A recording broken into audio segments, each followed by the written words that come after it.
Hello, I'm Miss A. Soma. Welcome back. In this video, we are talking about the verb plus ta form. In many textbooks, the verb plus ta form is explained as a past form. This is correct, but not entirely. So let's check how we use them. 私は昨日夕飯にカレーライスを食べた。私はその本を3日前に読んだ。In these examples, the verb plus ta form expresses the simple past. So how about the following cases? 今駅に着いた。たかし、宿題終わった？終わった。In these cases, the verb plus ta form expresses the present perfect. Then, how can we understand the verb plus ta form in the following cases? 腹減った。私も。なんですか？若い女の子が腹が減ったなんて。お腹が空いたと言いましょう。お腹が空きました。お腹減った。よろしゅうございます。腹減った。お腹減った。お腹が空いた。お腹が空きました。They all mean I'm hungry. What are those? た、お腹が空いた is made up. お腹 which means tummy. が which indicates the subject of the sentence. 空いた comes from the verb すく which means to get empty. And た Most Japanese verbs are action verbs. They expresses the moment that the action begins. Here, すく is also an action verb. So, if you say 私はお腹がすく it means I will get hungry. Not I'm hungry. We don't suddenly get hungry. Our stomach is getting gradually getting empty. No one is like, I'm full, I'm hungry. That way. So, this usage of verb plus ta is a kind of like present perfect. And about 腹が減った this phrase is a rough version of お腹が空いた。腹、tummy, 減る to decrease is also the action verb. Our contents of the stomach are gradually decreasing and at some point we feel they are decreased. It's also kind of like the perfect present. One more very peculiar example is this. To have a cold. 風邪をひく when you call your company to say 風邪をひくので休みます It means I will get a cold so I can't work. So you are willing to get a cold. In that case, you have to say 風邪をひいたので休みます This ta definitely not past. I think now you know why. This verb, 引く means to drag. Ancient Japanese people thought that they got sick because they dragged something bad with them, such as bad ghost, bad spirit, or bad coronavirus kind of thing. So we mostly apologize when we catch a cold. すみません。風邪をひいたので休みます。That would be perfect. When your baby stands up for the first time. Look, he is standing. わー！立った！ So why are you using the past tense? Most parents are looking forward to seeing their baby standing, walking, or laughing. So there must be many feelings or events leading up to the moment when the baby stands. This tata includes all of the feelings together and means he's finally standing. When you lose your cat, you must search many places for it, and you feel disappointed and tired and worried.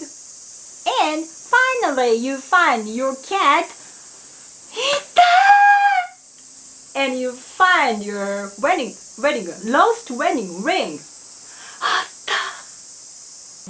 A student has passed a high school entrance exam. やった！よかったね。There must be many feelings and efforts leading up to the moment when they pass the exam.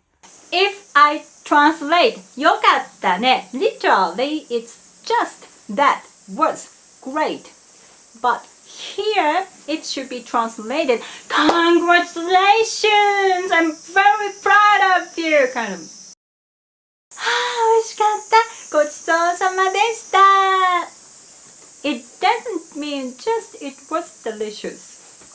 If I translated I thoroughly enjoyed this dinner. It's really delicious. Thank you for everything. Kind of thing. So when we apologize, すみません is polite enough. But if you did something really bad, どうもすみませんでした。So using ta sounds emotional and powerful. ありがとうございます。ありがとうございました。They are almost the same. In Japan, every worker say ありがとうございます or ありがとうございました。When you leave the store. When the workers think, please come again. I mean, our relationship is still continuing. They say, ありがとうございます. When the workers think we really appreciate coming to our store and buying our products, they say, ありがとうございました. Actually, it's not workers' choice. It's the decision of the boss, the chief, the president, the manager, anyway, 偉い人 decision, I think. I think every workers didn't notice the difference and just say the phrases. It's kind of ritual thing to say ありがとうございます and ありがとうございました for every workers. So maybe it sounds a little bit robotic. わかる、わかった、わかります、わかりました。They are almost the same. Actually, in many situations, we use わかる and わかった interchangeably. However, there is still a very important difference. Please imagine that you are teaching the English to Japanese students. At the end of chapter 1, if you want your students to infer, there are other chapters and this lesson is still continuing. You say, わかりますか?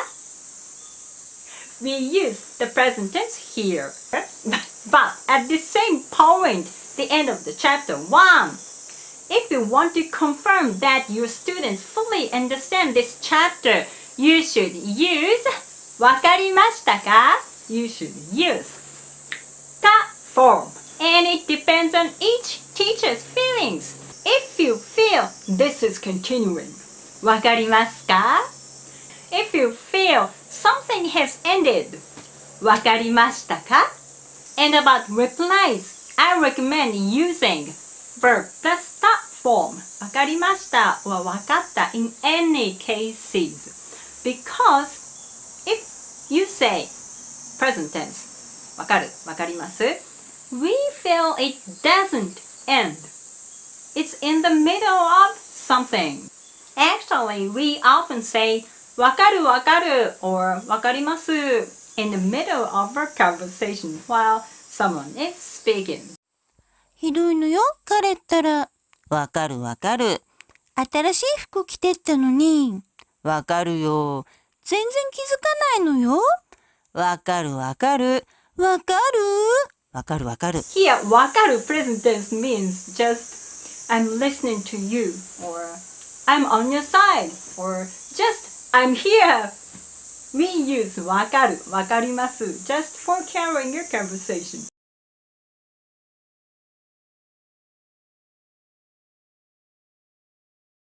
Actually, た has the other usages. In ancient Japanese, we had 7 past verb helpers. Now we just have た。キーケリスイヌタリリケム。So the meanings fuse together and it tends to be complicated to express. So if I have more time, I will make a second video about た。時間があれば作ります。So that's all for today. どうもありがとうございました。お疲れ様でした。Yes! た here!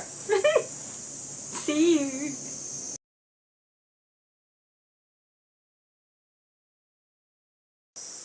you!